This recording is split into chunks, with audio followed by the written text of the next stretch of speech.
রাত 10টায় খবর দিন ভোরের শুরুতেই যে খবরের দিকে নজর রাখবো, জগন্নাথ মন্দির, দুর্গা মণ্ডপের পর এবার মহাকাল মন্দির, দীঘা নিউ টাউনের পর এবার শিলিগুড়ি।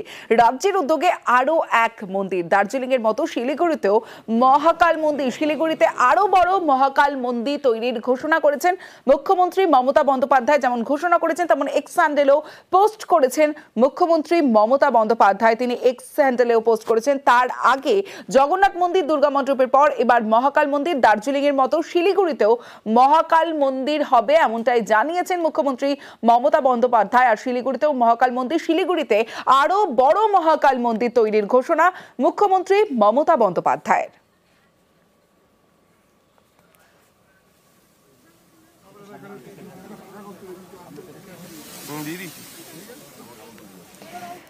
এক্সান্ডেলেও পোস্ট করেছেন মমতা বন্দ্যোপাধ্যায়। দীঘায় জগন্নাথ ধাম তৈরি করেছে, নিউ টাউনে দুর্গা অঙ্গন তৈরি করেছে, শিলিগুড়িতে মহাকাল মন্দিরও তৈরি করবে। এবং ভক্তি ও বিশ্বাসী শুধু নয়, বাংলার আধ্যাত্মিক ও সাংস্কৃতিক ঐক্য ঐতিহ্যের প্রতীক। রাজ্যের উদ্যোগে আরো এক মন্দির এক্সে পোস্ট করেছেন মুখ্যমন্ত্রী মমতা বন্দ্যোপাধ্যায়। আরো বিস্তারিত জানাবে আবির ঘোষাল, রয়েছে আমার সঙ্গে। আবির, মুখ্যমন্ত্রী জানিয়েছেন যে তিনি দার্জিলিং এর জেলা শাসককে শিলিগুড়ির কাছে একটি ভালো জায়গা দেখতে বলা হয়েছে। সেখানে একটি কনভেনশন সেন্টার তৈরি করা হবে এবং তার পাশেই এই মহাকাল মন্দিরের আদলে ঠিক হবে এবং সেখানে একটি বড় শিব মূর্তিও সেখানে রাখা থাকবে। তুমি জানো যে উত্তরবঙ্গকে কেন্দ্র করে পর্যটন অর্থনীতির একটা বড় বিকাশ ঘটে এবং এটি হলে যেমন দীঘার জগন্নাথ ধামের বা মন্দিরের প্রেক্ষিতে দেখতে পাওয়া গিয়েছে যে আরো অনেক বেশি সংখ্যক পর্যটক যাচ্ছেন, পর্যটন অর্থনীতি সেখানে আরো অনেকটা বেশি গতি পেয়েছে। এক্ষেত্রে উত্তরের ক্ষেত্রে সেটি গতি পাবে। একই সঙ্গে মুখ্যমন্ত্রী উল্লেখ করেছেন সেটা হচ্ছে যে এর জন্য একটি ট্রাস্টি তৈরি করতে হবে, বেশ কিছু প্রশাসনিক সিদ্ধান্ত গ্রহণ করতে হবে, সেগুলিকেও ধাপে ধাপে নেওয়া হবে এবং আর্কিটেকচারের কাজটা আপনি দেখে দেবেন। ইতিমধ্যেই রাজারহাটে একটি দুর্গাঙ্গন তৈরি করার কাজও শুরু হতে চলেছে এবং তারই মধ্যে শিলিগুড়িতে মহাকাল মন্দিরের আদমজুরি তৈরি করার কথা বলা হচ্ছে। তাকে ঘিরে অবশ্যই পর্যটন অর্থনীতি উত্তরবঙ্গে অনেকটা এগোবে বলে মনে করছে এখানকার বাসিন্দারা। বেশ আবির।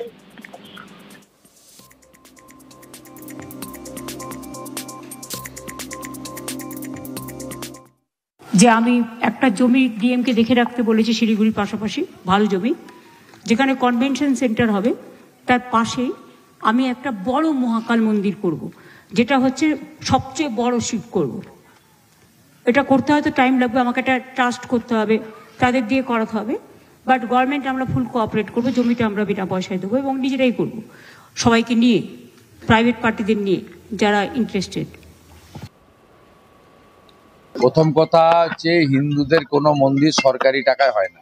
ইতিমধ্যে শিলিগুড়ির উপকণ্ঠে তিরুপতির আদলে বালাজি মন্দির নির্মাণের কাজ শুরু হয়েছে। মুখ্যমন্ত্রী 14.5 বছর পরে হিন্দুরা ঐক্যবদ্ধ হচ্ছে বলে ভয় পেয়ে সব করছে, এতে লাভ হবে না। পাকিস্তানের জেলে বন্দী উত্তর 24 পরগনার 2 মৎস্যজীবী। কেরল থেকে গুজরাটে মাছ ধরতে যায় তাদের ট্রলার, ভুল করে জল সীমান্ত পেরিয়ে পাকিস্তানে ঢুকে পড়ে আর তারপর থেকে পাক জেলেই বন্দী। 8 মাস আগে শেষবার যোগাযোগ করা গিয়েছিল তাদের সঙ্গে। মাটিয়ায় উদ্বেগে দিন কাটাচ্ছে দুজনের পরিবার।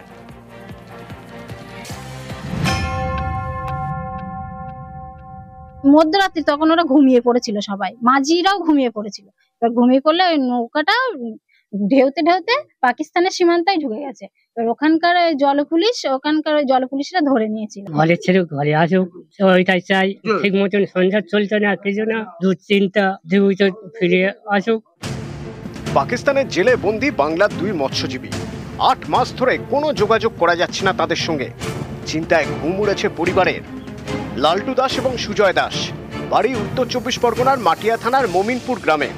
কেরালায় একটা মাছ ধরার ট্রলারে কাজ করতেন তারা। 2023 সালের ঘটনা। মাছ ধরতে কেরালা থেকে গুজরাতে যায় লালটু সুজয়দের ট্রলার। মাঝরাতে ট্রলারের সবাই গভীর ঘুমে। ভেসে ভেসে ট্রলারটি জল সীমান্ত পেরিয়ে পাকিস্তানে ঢুকে পড়ে। সেখানে তাদের আটক করা হয়। তখন থেকে বাংলার 2 মৎস্যজীবী পাকিস্তানের জেলে। তবে পরিবারের দাবি, পাকিস্তানের জেলে থাকাকালীন ফোনে কথা হতো দুজনের সঙ্গে, চিঠি আসতো পাকিস্তান থেকে। 8 মাস আগেও ভিডিও কলে কথা হয়েছে, কিন্তু তারপর থেকেই যোগাযোগ বন্ধ। মাঝে ভারত পাক সংঘাতের ঘটনাও ঘটেছে। এই পরিস্থিতিতে উদ্বেগে উৎকণ্ঠায় দিন কাটছে পরিবারের। কেরালা থেকে গেছিলাম গুজরাটে, মানে মধ্যরাত্রি, তখন ওরা ঘুমিয়ে পড়েছিল সবাই, মাঝিরাও ঘুমিয়ে পড়েছিল। এবার ঘুমিয়ে পড়লে ওই নৌকাটা ঢেউতে ঢেউতে পাকিস্তানের সীমান্তায় ঢুকে গেছে। এবার ওখানকার ওই জল পুলিশরা ধরে নিয়েছিল। বাড়ি এবার ফোন করতো, কথাও হতো, তারপরে চিঠি পাঠাতো, হ্যাঁ ভিডিও কলেও কথা হয়েছিল, এমনি ফোনেও কথা বলতো। ঘরের ছেলে ঘরে আসুক, ওইটাই চাই। ঠিক মতন সংসার চলছে না, কিছু না, দুশ্চিন্তা, জীবিত ফিরে আসুক।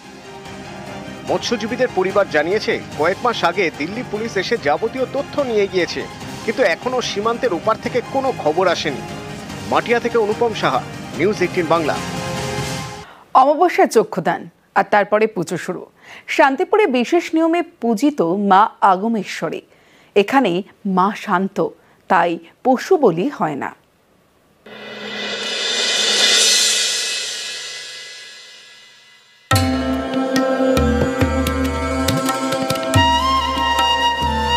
স্বপ্নে দেখলেন যে সকালে ঘুম থেকে উঠে প্রত্যুষে যে মূর্তি দেখবি তিনিই হচ্ছেন তোমার আরাধ্যা। তা উনি ওই রকম ঘুম ভেঙে গেল, ভোরবেলায় বাইরে বেরিয়ে দেখছেন একটি কালো মেয়ে, লাল পাড় শাড়ি পরা, সে দেওয়ালে ঘুঁটে দিচ্ছে। তাকে দেখেই লজ্জায় জিভ বার করলেন। 14 ফুটের প্রতিমা,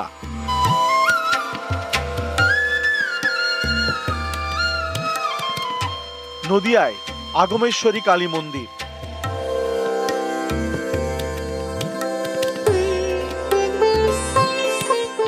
শান্তিপুরের এই মন্দিরে মা শান্ত, দক্ষিণা কালী, দেবী আগমেশ্বরী।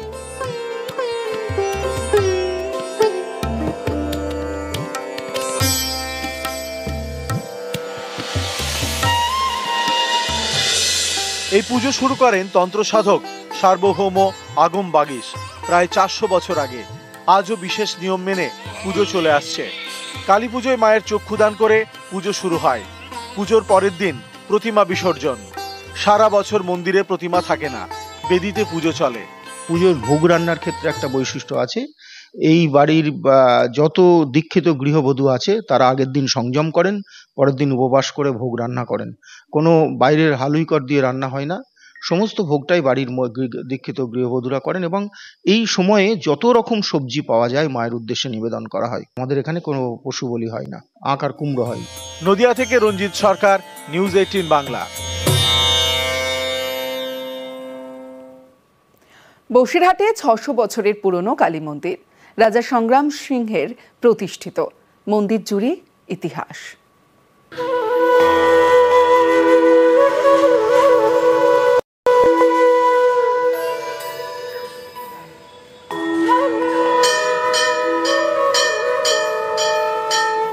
ইছামতির পারে ধূপ ধুনোর গন্ধ। প্রায় 600 বছরের পুরনো কালী মন্দির। উত্তর 24 পরগনার বসিরহাট। এখানকার সংগ্রামপুরে রাজা সংগ্রাম সিংহের প্রতিষ্ঠিত কালী মন্দির।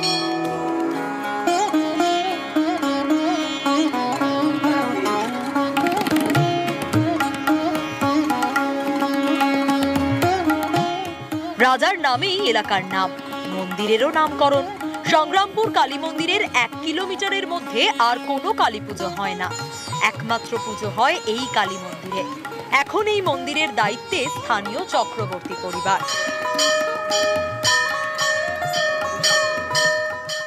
সংগ্রাম সিং এই নদী পথ দিয়ে ভ্রমণে বেরিয়েছিলেন।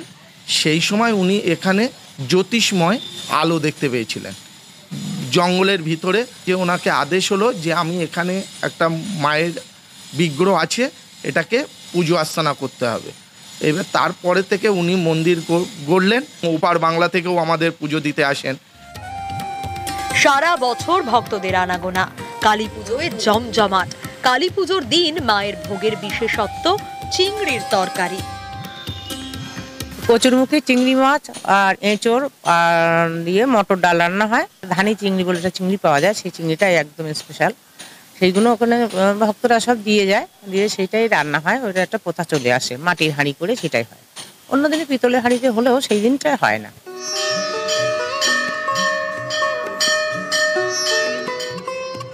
উত্তর 24 পরগনা থেকে অনুপম সাহা, নিউজ 18 বাংলা।